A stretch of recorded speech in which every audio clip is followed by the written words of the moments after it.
এই তো পটেটো, শুকনা মরিচ, পেঁয়াজ, লবণ, আমি একটু ঝাল বেশি খাই, এজন্য অনেকগুলো শুকনা মরিচ আর পেঁয়াজ আর লবণ। আর এখন সরিষার তেল।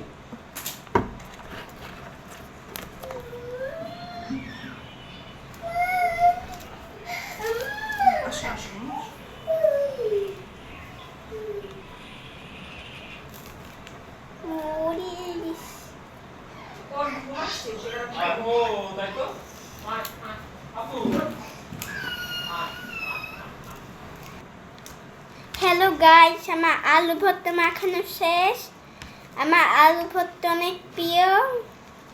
এখন আমি আলু ভর্তা দিয়ে ভাত খাবো। টাটা।